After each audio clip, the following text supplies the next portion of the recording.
Welcome, everyone. I'm Dr. Pebbles Turbyville. I am the Executive Director for Horses and Humans Research Foundation, and we want to welcome you to our first webinar for 2024. And I'm going to turn it over to Cheryl and Shellie so that they can tell you about our panel for tonight discussing self-care and how to support our staff. Thank you, Pebbles, and thank you everybody for joining us. So we are going to talk about self-care and staff support.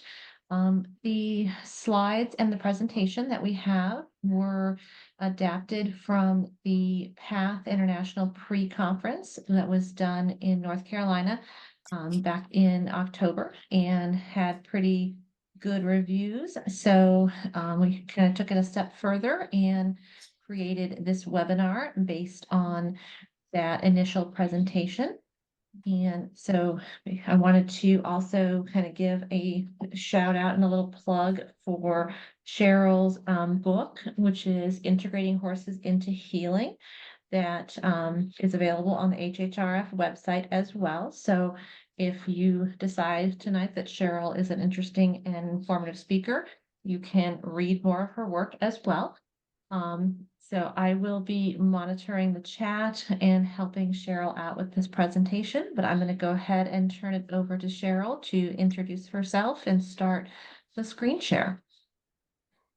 Okay, I will share the screen while I do that. And if you do like my presentation and want to buy the book, don't be disappointed because I only wrote one chapter out of the 40. So it was a big collaborative effort for a lot of people in the EAS field. And the idea is that the idea behind that book was there's so many different places to start and so many different paths that we wanted as much representation as possible of those paths, as well as for people to have that foundation of practitioner wellness, equine wellness, and how to build relationships in that kind of work environment. There's even some stuff in there about starting a practice, how to create your board, and how to stay sustainable. And a lot of that stuff is going to come up in the conversation today on staff and self-wellness and its impact on our program sustainability. So there's a lot of research in here, which is great because we're a research organization, but it could be a little boring. So what I've tried to do is pull out the chunks that are applicable, and hopefully we can have a little conversation about how that kind of stuff could facilitate positive change in our programs. I live in Greenville, North Carolina, and I have a private practice where we specialize in equine-assisted psychotherapy. We have a small nonprofit that works with veterans in the area as well. And I am co-chair of the education committee for HHRF and joined the board for HHRF in July. And it's been a wild ride. I think that's it. So stop at me if you have questions, or if you want, you can write in the chat, and Shellie and Deborah are going to kind of monitor the chat as we go along. But nobody wants to hear my voice for 40 minutes straight, I assure you. Okay, so we got a couple things up there on the PowerPoint slide. We got, just for those who can't see it very well, we got routine medical visits, acupressure, acupuncture, supplements, chiropractic care. How many of you pay for these on a regular basis?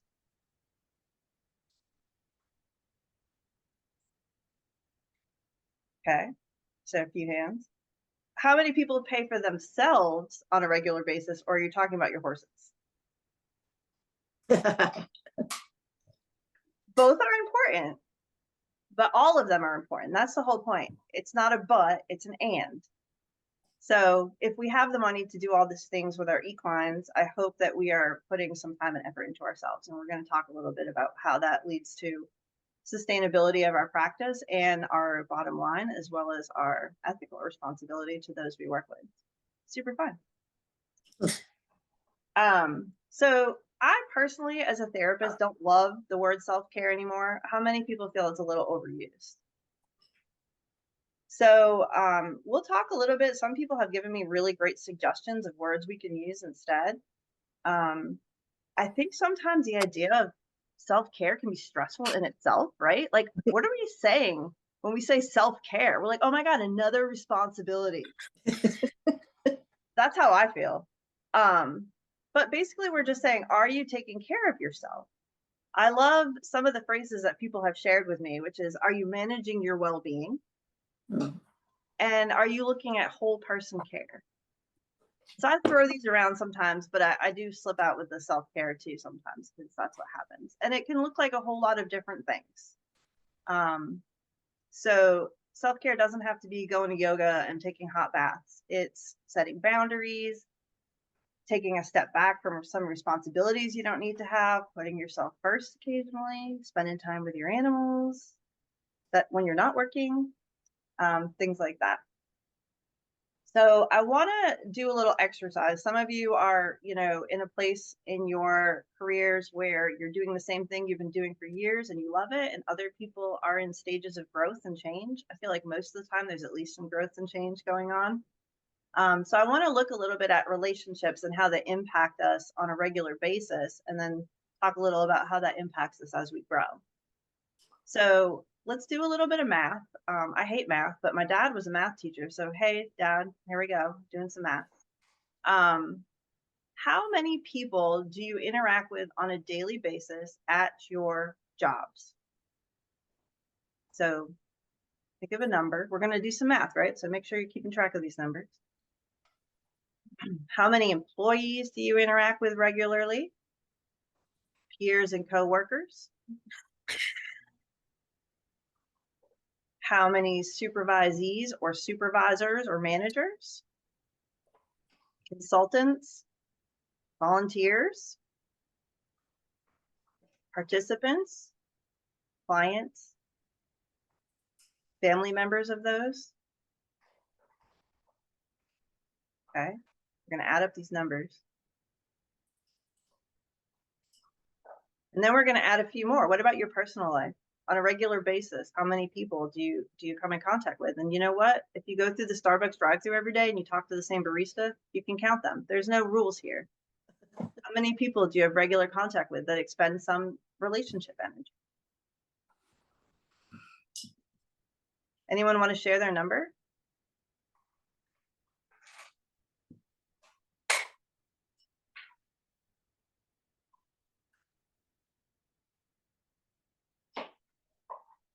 Is anyone's number under 150? Okay, Crystal shared 35, 54, 20, 98. We got some very specific numbers, guys. I'm impressed.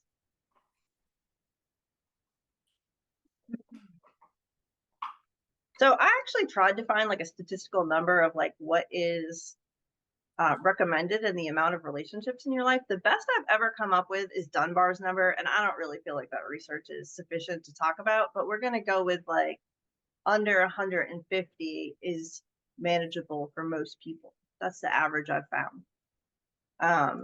So as you think about growing and how many people, stakeholders, and everything else you're going to be touching, try to keep in mind, are you able to put energy into all those relationships?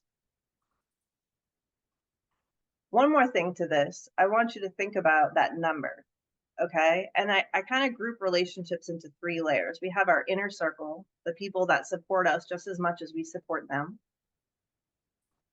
We have our support circle, which is maybe a coworker that I would go to for something about a client, but I wouldn't necessarily share something personal, or a family member. I might talk about a family issue or a health issue, but not about work, right? So it's like our secondary support. And then we have our tertiary, which I think my barista would fall into, like those people who take some of your energy, but there's no support coming in. I feel like I'm supporting my barista, but I mean, she supports me too.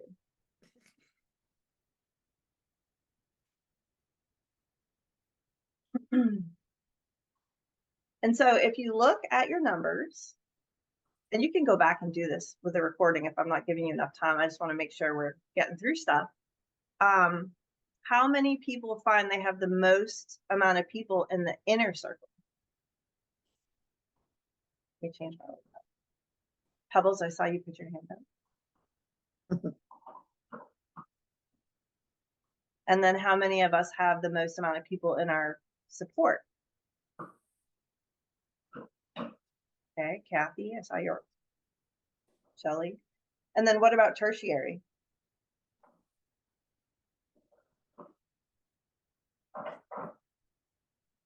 So the idea is to do this once in a while, and I do occasionally have my supervisees do this, but I always remember it when I give like a webinar or like a workshop, and then I'm like, oh yeah, we got to do this again.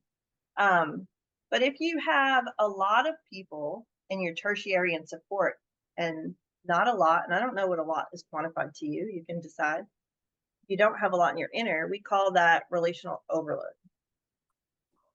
So you have a lot of people you're giving out to and not a lot of people that you have that support and foundation. And with social media and how the internet and how many accessible ways we have of talking to people, we're really often in relational overload. And sometimes with the face-to-face and the real inner people, right? Sometimes we have inner people, we just don't get to connect with them that much. We're in what we call relational poverty. And not only is it important to know if you're in relational poverty or overload, it's also important to know if your staff is. You know, I haven't worked at a therapeutic riding center in a few years, but one thing I do remember is our volunteer coordinator. I'm telling you, they were always in relational overload and there wasn't enough support for them. And so it's important to know that as whatever role you're in, anyone that you're responsible for, as well as yourself. So, isn't this teddy bear cute? Who pays the price for RN wellness?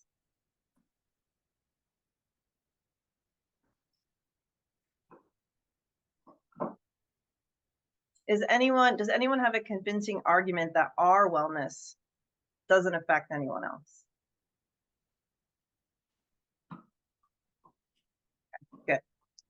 I put in a few pictures of my own self-care, which is usually getting time with my animals where I'm not working. Of course, I think I am working in one of those pictures, but still, we'll just pretend I'm doing some fun HHRF stuff.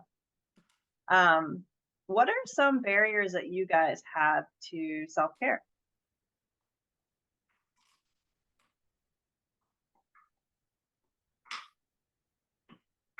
Can we just unmute and talk, or do you want the chat? You can talk, Melissa, talk.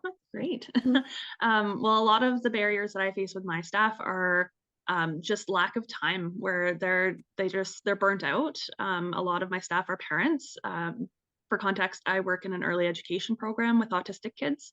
So a lot of my EA staff, they work, they come to work, they work with their, sometimes very challenging kiddos, and then they go home and they have their own family life. And there's just, I get the constant feedback, there's no time for myself. And finances play into that. The lack of relationships, of actual supportive relationships, are also big barriers. Mm-hmm. So time, finances, support. There's several responses in the chat as well, agreeing that time is a barrier and setting work hours as well. Yeah, I would agree. I don't know why it feels like I have to double click everything. So here are some of the ones that have come up a lot. I give a workshop twice a year here on practitioner wellness, and so I kind of keep track of what people say. So this is my own research.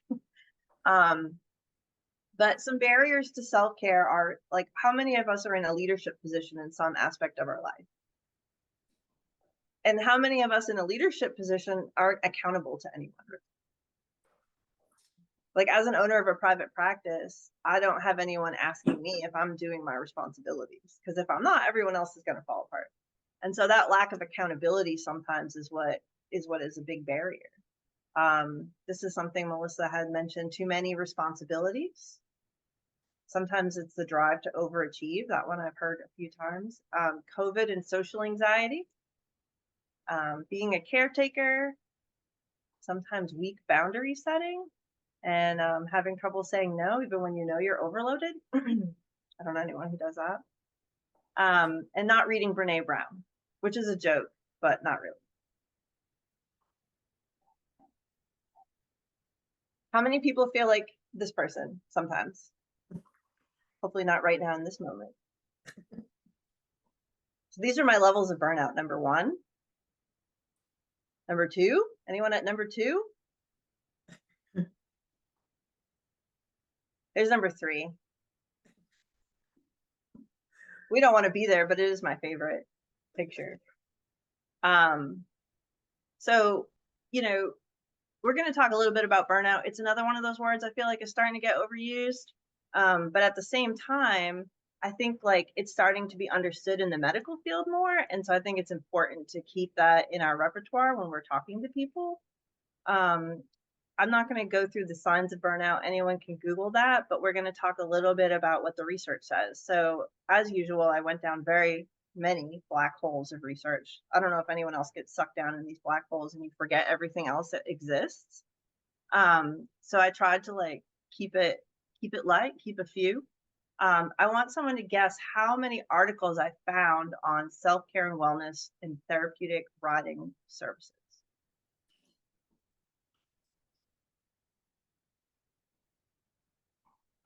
Yes, got it. 0. How about equine assisted services and self-care? 0. Yes. Later on in the PowerPoint, which I'm happy to share with y'all, I did list some non-peer reviewed sources. So I'll say there's a few out there that are like on Horse and Rider, maybe Chronicle of the Horse, places like that, but I could find nothing. So what I did is I found as similar professions in some ways or another. And then I threw in a few on social work because I feel like social workers, counselors, like they have that same empathy, that drive to help others. That was the closest I could get, guys. I would love if you guys find something that's closer, send it my way, please. I'll credit you with finding it. Okay, so what does the research say?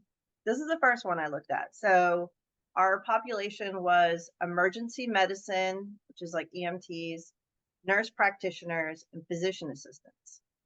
And what they looked at was perceived stress, burnout. That's why I'm saying we got to keep that word burnout in our repertoire because we're getting all these inventories and things coming out, and medical people are really understanding it. And then utilization and perceived benefit of wellness practices offered by the employer. And secondly, stress attributed to COVID-19 and systemic racism. Those two maybe aren't as much of what I was focusing on here, but they're super important. And I think that they're playing into a lot of dynamics in a lot of different places. So they used a perceived stress scale. And then there was a burnout 2-item inventory. There's a lot of really great burnout inventories out there, so I'm not sure why they just went with this, but I looked it up, perceived stress scale. You can Google it if you're interested. Results. So 58.5% reported burnout from their job in moderate to high stress. Is anyone surprised at how low that number is?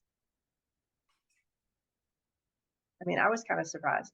Then look at the next number. 70% of females and 30.8% of males reported moderate to high burnout. So what are we gathering from these statistics so far? Do we have any men in the audience?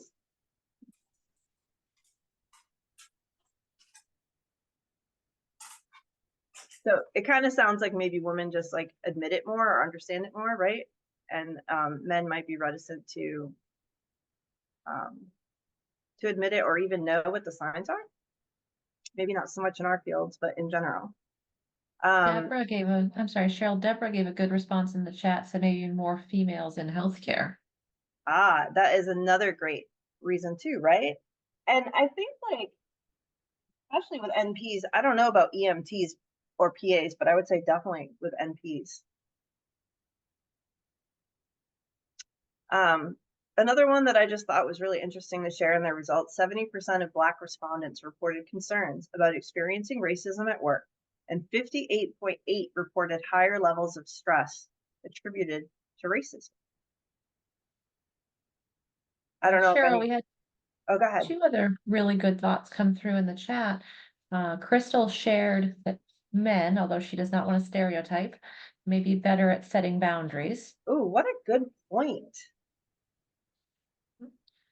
And this one, unfortunately, I don't have a name for this comment, but it says maybe women have more responsibilities at home with household management. So more women perhaps are doing two big jobs and might be contributing to that factor.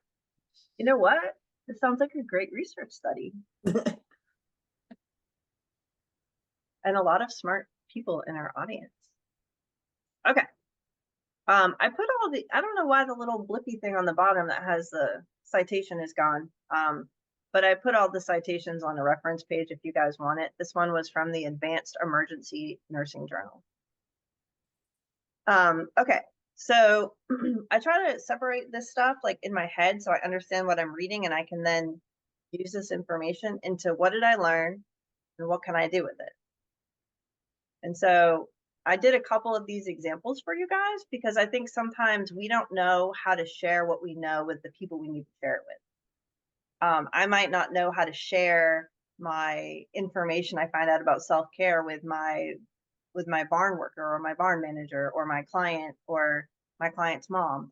So that's what I work on, and that's what I kind of did here. Basically, I just took the same stuff that I got out of the results and I just put it into words that kind of like hopefully will make sense to everyone. So I'm not going to read them all, but a couple of them: females report more burnout than males. Stress and burnout have changed since COVID-19. Some of the things that respondents reported were helpful were getting meals sent to them during shifts, community donated personal protective equipment, flexible work hours. That one I think is big in most of the research studies I've read, and societal offerings of financial support, such as the stimulus check. Also, I think another big thing to think about with this was the systemic racism and its impact on burnout. Another research study for sure. I'm sure there's some out there already. So how does this have to do with sustainability in our practice, right? We have different ways of looking at this. We have ethically, legally, and then from a skills-based perspective. I read something called, I found this organizational compassion fatigue. Has anyone like ever heard that before? I feel like I have experienced that in every therapeutic riding program I've worked in, and several mental health environments. And, you know, there's a lot of research out there, if you look into it, that shows that there's an overall decline in a company's performance when there's compassion fatigue in the organization. And guess where that starts? With the leadership. Whoops, I went to, no, I didn't. So here's some of the things that I found that affects. Incompetent staff and leaders are more vulnerable to lawsuits. That's big in our industry. We become more careless with equines. We're less empathetic and aware of other people's needs. We have increased absenteeism, and a new word for me, presenteeism. So absenteeism is not showing up for work. Presenteeism is showing up, but not really being there. And then again, that organizational compassion. And like that one got its year chopped off. I don't know what's going on with these citations, folks. Again, if you want to know where things are from, I can let you know. There's the year on this one. Okay, one's good. Another one, I thought this one was really interesting. I had trouble putting it all on one slide, but they looked at veterinary nurses, such a specific population, I thought. And they did a lit review on what's been looked at. And they found that determinants of level of emotional stress. So they have high levels of emotional exhaustion, organizational compassion fatigue. I can see that in vet centers. Self-care habits and personal resiliency. Particular stress factors on this population that I also think apply to a lot of our professions: long hours and shift changes, seeing people in crisis, delivering bad news, dealing with euthanasia, which I think in some ways we have to deal with as well, even though we might be the people in charge of the animal. And then having to deal with the high suicide risk of veterinarians. So what do we get out of that? I think our profession attracts compassionate people who are at a greater risk of burnout and compassion fatigue. I would feel comfortable saying that in front of like a group I'm trying to talk about self-care from that article. There is a direct link between consumer care and our well-being.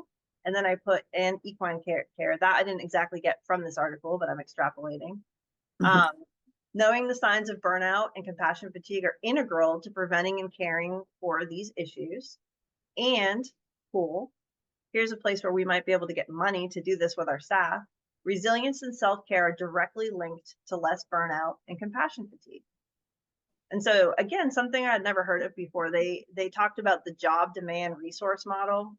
I didn't really want to become an expert in the job demand resource model, but I found this really cool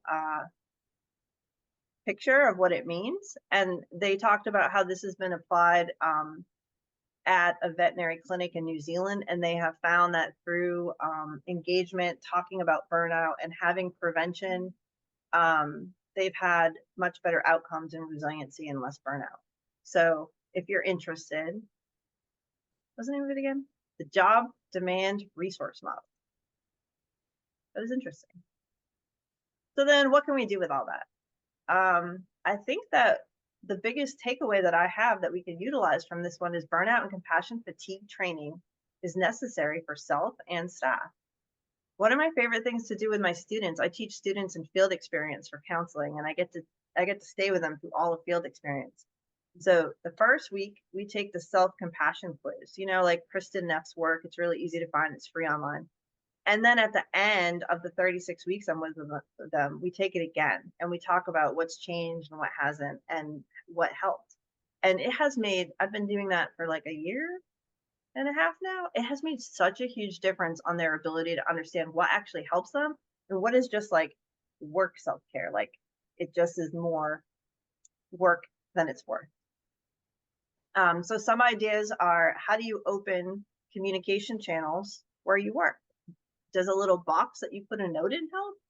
Does sending out daily emails? Does having like that, I forget what they're called nowadays, but they remind me of AOL Instant Messenger, where you can like message people who work with you in a little closed environment? Does discussing individual signs of burnout in your staff and what to look for help? I think that time for horses and staff and horses and us apart from clients is integral. And that's one of those things that I struggle to put into my schedule. And I always find is my favorite thing that I do. Reduction of work hours, increased breaks during work days, and flexible hours were the ones that I pulled from this research article particularly. I know some of those we might not be able to do.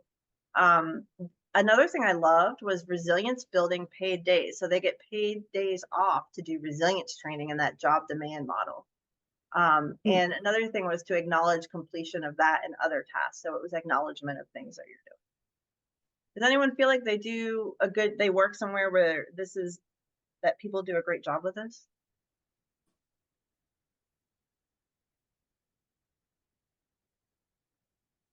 Do you have anything in the chat? Do not. Can you clarify? There was a question though from Corey on what is the name of the self-assessment test? Oh, the You just mentioned. self-compassion quiz. I will find the link and share it in the chat when we're talking more. But it's on Kristen Neff, NEFF's website. And if you go on the main page, it says take a self-compassion quiz.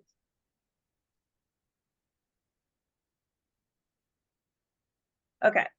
So I put a few more in here. I'm not sure that this one really adds to our conversation, but if you guys need more, if you want to go to your program director, your department chair, whoever it is, your supervisor, and say, hey, you know what would be great if we developed a program for this?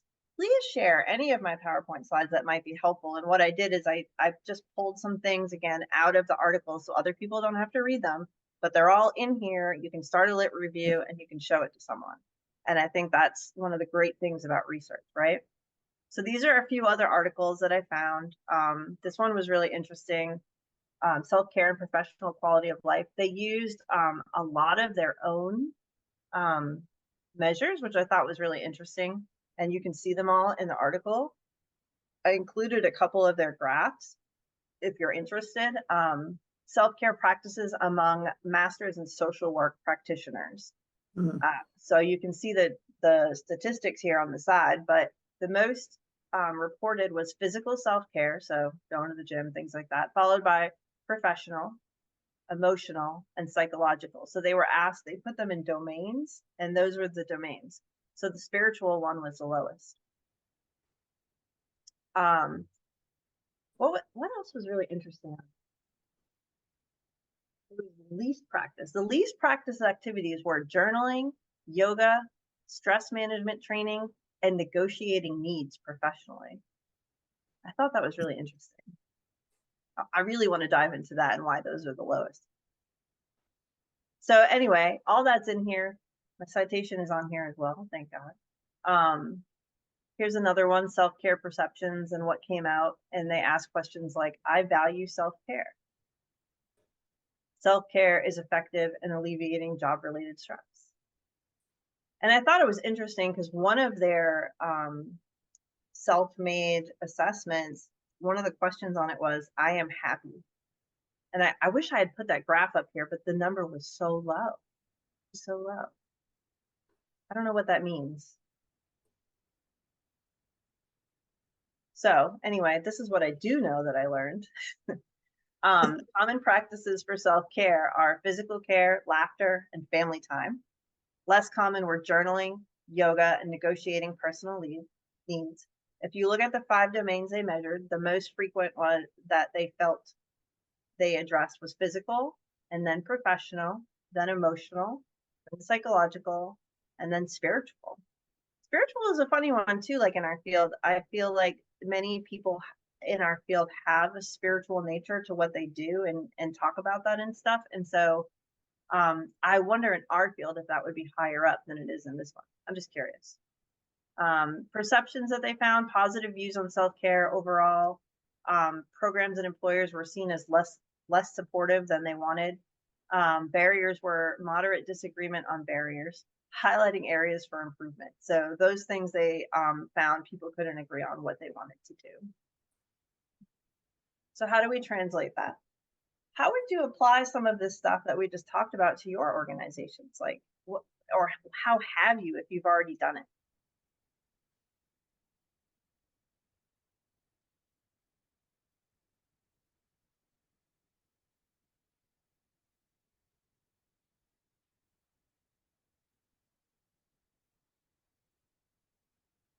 Does anyone promote professional self-care at their organization or feel like it's promoted? Let me change my little gallery things.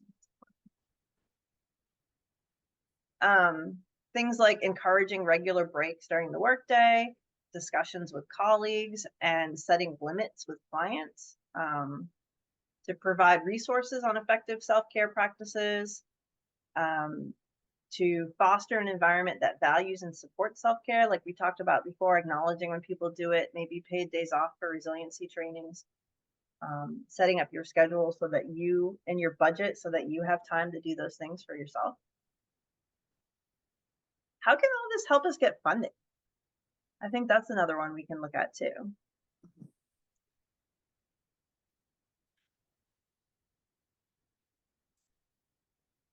We had a good comment in the chat from Diana that her organization is lucky to have a licensed therapist that works with some of their clients and has horse experience, and she's always available to the staff as well. That's amazing. What kind of organization is it? Like what's the environment?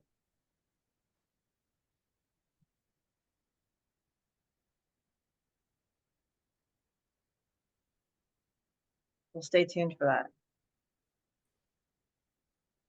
I actually know Diana, she's at the Therapeutic Riding and Military Family Center. So Okay. I can chime in a little bit for her, but Diana, if you want to go ahead and unmute and add to that, please do so. So it's a therapeutic riding center. Yeah, I definitely forgot that I could actually talk instead of trying to type. But yeah, so we have a 6-day-a-week therapeutic program. We do carriage driving and have a military first responder center that's separate, and I go back and forth between the 2 facilities. Very cool. Yeah. I found that like where I am now, I finally bought like a place out in nature and have horses there and stuff. So all my clients go in and out. And we don't have to build self-care in as much. Like people take breaks and walk in the woods or sit on the swing or go pet the horses. But it used to be something I really, really had to focus on and make people do. I think, Cheryl, you hit on there a little bit, then that's your organizational culture as well, where Yeah. you've built in that culture of taking breaks and, practicing that pause when you need to and things like that. Absolutely. And I don't take credit for that. I think Sophia did that, and that's my dog, because she forced me to take breaks when I first got her. And I couldn't just sit on my laptop and do notes in between sessions or stuff food in my mouth. Like I actually had to take breaks with her. So that's what started it all. I credit her with that. She's our ambassador of wellness. So number one, I wanted to talk a little bit about money. How does self-care affect our bottom line? Starting with our own self-care. The behaviors of leaders, us, hopefully, presumably, and our superiors, have a significant impact on those we lead. And it's difficult to instruct others about self-care if we're not doing it on our own. I know we all know this, but I felt necessary to say. Again, we're ambassadors of wellness. Without self-care, there is no us, and then there is no business. When we care for ourselves, those who work with us are more likely to care for themselves. It's been shown in research that self-care as a promoted practice increases workplace happiness and satisfaction, which impacts our bottom line. I also think of how much it impacts our horses and the kind of energy we bring into the stable or the ring. Think of the short-term loss of time. So time was one of the things Melissa mentioned at first, and a few people put in the chat. Think of that at the short-term loss of time that you have for doing self-care allows you to have a longer, healthier, and more productive career. There's another game changer for getting funding or taking the time for it. Without it, we and our staff experience burnout, which causes more absences, a decline in standards people hold themselves to. And yes, that sometimes includes how we care for and interact with our equines. So sometimes we can't understand like how self-care affects everyone. And I think that for some people, when you look at it long term, or when you look at it as far as like an investment in your time and money for a productive career, we may become more motivated to put that into our organizational work culture. I think my chat just popped up. Did somebody say something? Yeah, Anna had a good point in here too, that she said, I think many of us feel so much pressure to perform or produce that it's hard to ask, let alone justify time for self-care. I know personally, I fully agree with Anna's statement there. I think she summed that up pretty well. So pressure to produce or perform. I don't want to put you on the spot, but would you want to say more about that, Anna?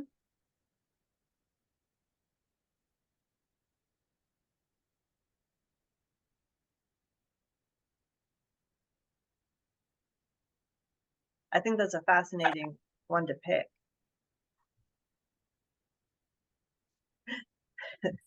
That's okay. I wonder where the pressure comes from. So is it pressure from your superiors? Is it pressure from your donors? Or is it perceived pressure on yourself that you create? That's what I'm really curious about. I will say that spending some time in France, that it is also a culture in America. Absolutely. Versus France, because France, they have holiday quite often, and it's almost like they all take July off. I mean, so I think it's the American way. Like we are kind of programmed to be the best and to go out there and get them. Yeah, well, you know what? We're the Americans, so we can reprogram that if we really want to. No, some of us are not. Some of us are not. Yes, right. This slide says no notes, so I just put this picture in for fun, I guess. We're practicing self-care. By having fun. So I have a little what do we do section. This is my like stellar favorite picture of my horse that she is embarrassed that I showed to people. But what helps prevent burnout and increase practitioner wellness? So basically social support, personally and professionally, self-exploration and self-awareness, feelings of professional growth and development, a schedule that works for you. And here it says clients, insert that with whatever makes sense for you. And then building autonomy through empowerment. So empowerment is a great word. I have a whole thing on empowerment too that we're not going to get into, but think about what you do to empower yourself. That's self-care in and of itself. You might empower yourself by standing in front of the vending machine and deciding what snack you want. I mean, there's no judgment. It's the feeling more than the action that you pick. Now I really want a Kit Kat that I said that. So Sarah put a good comment in the chat that we all feel pressure to meet the needs of clients, which can sometimes be a positive feedback loop, but it can be exhausting too. Yeah. To meet the needs of clients. That's so interesting. So we're taking on that responsibility, it sounds like. That also to me sounds like the same thing Anna said with the perceived pressure, the self-pressure. And maybe something someone said earlier about boundary setting.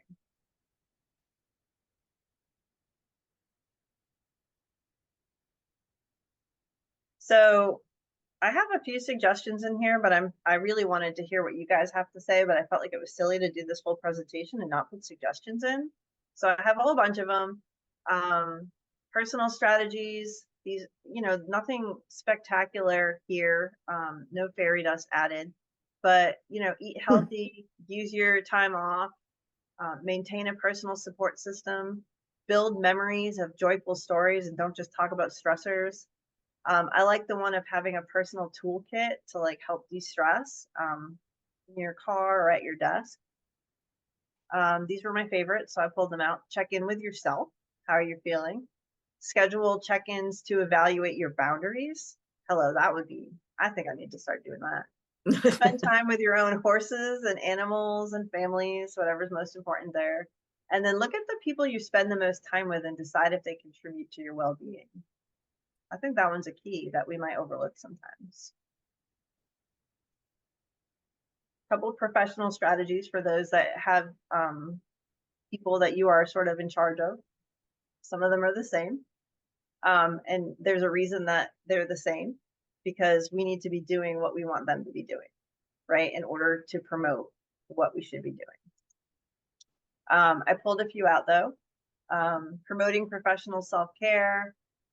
I don't know why I wrote it on there twice. Encourage regular breaks, discussions with colleagues, and setting limits. Foster an environment that values and promotes self-care. Provide resources on effective self-care, maybe like a weekly yoga class, breath work, offer money to go to workshops, and then offering flexibility in work schedules and acknowledging, even if you can't do anything about it because you're all overworked, at least acknowledge the importance of family time and personal well-being. And maybe collectively together, y'all can figure out something that you can do. These were just some ideas that I had pulled out, and it seemed like too much work to put them into a graphic, but wellness programs, workload management, regularly assessing workloads and distributing tasks evenly, and then training on burnout awareness. And not only just general burnout awareness, but what are your coworkers and your employees and your employers' burnout factors? When I start talking with a Boston accent and getting frustrated and swearing a lot, that's probably a sign of burnout for me. And you know what? People have picked up on that pretty fast. So we all have our own, right? And we need to communicate about that instead of being like, oh my gosh, avoid Cheryl today, right? We need to be like, hey, what's up? I'm noticing, a little irritation, or, you can be as honest as you want. But really checking in with each other about that stuff. So I thought we could share some ideas of things that you might try, that you'd love to try, that you've implemented that work. Anyone?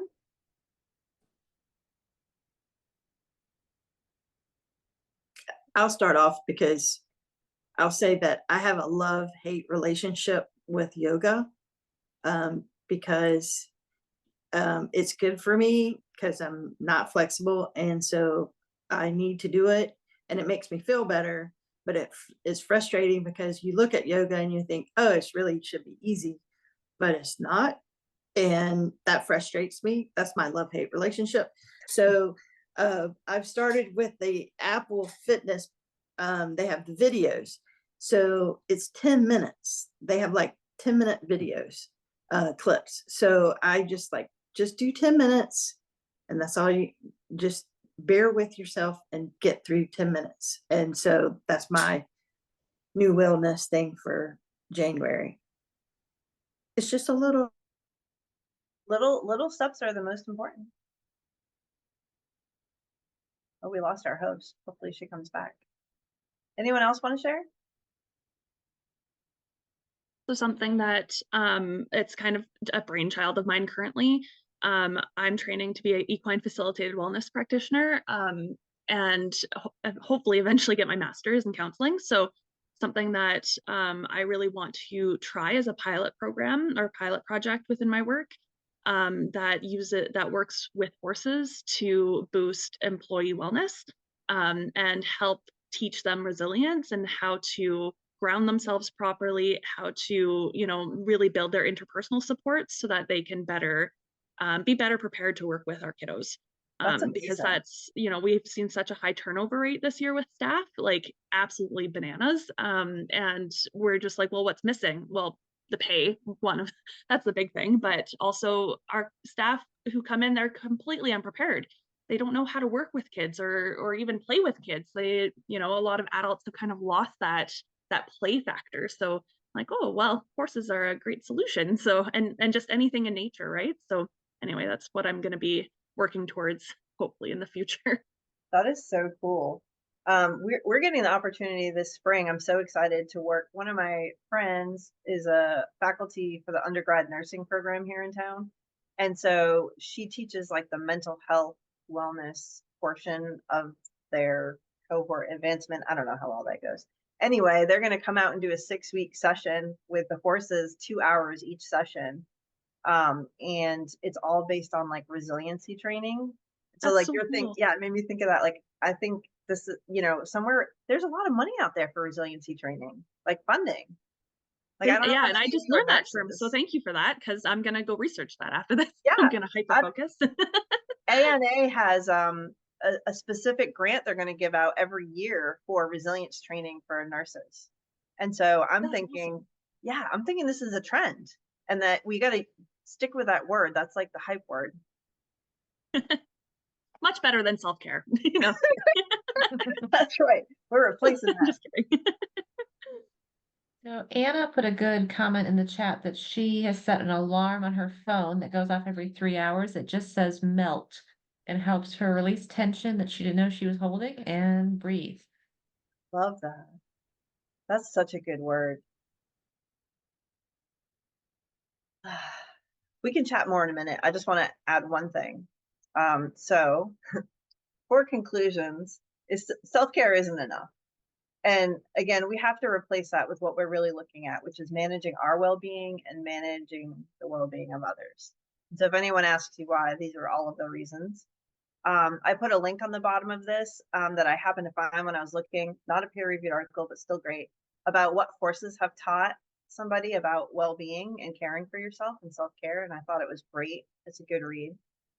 And that the keys that I want you to take away, there's a few words. And you know what? Next time I'm adding the word resiliency to this slide. Flexible, supported, self-compassionate. If you can find those 3 things, I think you're going to be okay. I hope. The only other thing in here is some resources. There were a couple of little snippets from different articles that I didn't want to do a full slide on, but again, if you need resources to promote what you're trying to do, here's some more. Couple of self-care immersions in our field that I thought were like really helpful. I stole that picture, so I cited it. See that? I'm getting better at citing pictures. These were what I said earlier, the non-peer-reviewed articles. So those are all up there. I put the reference slide in the wrong place. And then here are the references for those articles that we talked about. And that's my pretty horse again. So I'm going to stop the share and just kind of open it. If anyone has any questions, comments, concerns, suggestions about what they've done or what they want to do. I think, Cheryl, you can probably read more in the chat since the screen share is done, but we did not acknowledge, Amy had a last comment in there about that she was able to get a grant to work with a business coach. So it was a nice sounding board that she did not feel like she was having to do everything herself, and it also keeps her accountable to taking care of herself and influencing the culture of the workplace. So I wanted to make sure everybody saw that one as well, because that looks like a wonderful tool. Yeah, that's amazing. How do we need you to do a webinar on how to get a grant for that?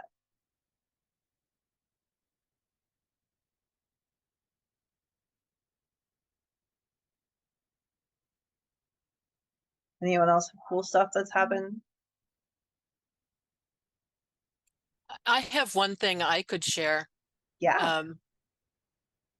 I don't know how, well, for me, studying, becoming a Reiki master and studying and sharing and teaching Reiki I did it more for myself and for the horses, but it's actually what I share with people that it's taught me more about self-care and the importance of self-care. So that was a big thing for me. I'd have to say I've worked at about 4 different path centers, and none of them had any kind of training around any of this. So I think that's changing, but learning about burnout has been really important to me. A few months ago in the CHA magazine instructor, that Julie Goodnight did a very good article on burnout, and it was about her own burnout and how she coped with it. It was a very genuine, good article. So, and I'm not so sure how useful this part is, but I turned 65 and I walked away from the centers because it was causing me so much burnout and frustration. And I just work with my own students now, and I stopped trying to sell it as a business, and I went more towards the spiritual end of things, and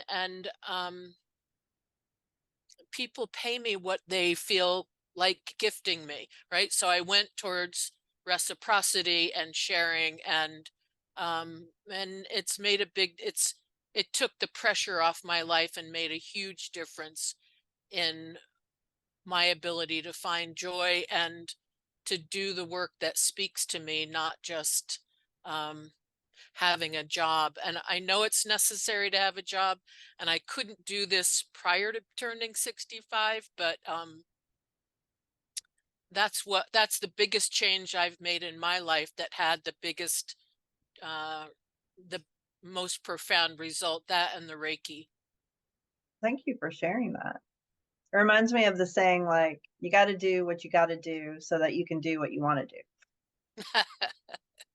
I'd like to piggyback on that comment, as a woman who's also over 65. If your pre-retirement persona is known as a hard worker, get it done, show up, have the knowledge, all those things, then once the word is out that you are retired, the requests for your participation increases. And so I have half jokingly said to people who are about to approach the age or time of retirement, get into a good witness protection program and recognize that no is a complete sentence. Can you bring your horses? I beg your pardon? Can you bring your horses when you do that? And please know that this is said jokingly, but the person who spoke before me said it very beautifully and very succinctly, and I'm just piggybacking poorly on her comments. That was beautiful. Thank you. And, you know, some of us are not at retirement age yet. And it's not, I think a self-care thing we didn't talk about is charging for your time. That could be another whole hour-long webinar right there. We can't all do the reciprocity thing, right? Because we need to make a living. So know your worth.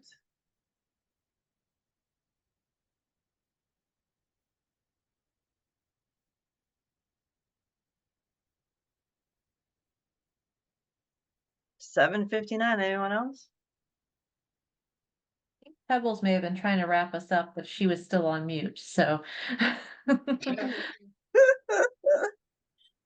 Yeah, I was about to say that sometimes like burnout, just the word, when you keep saying it over and over and over, it's like it's a self-prophecy piece.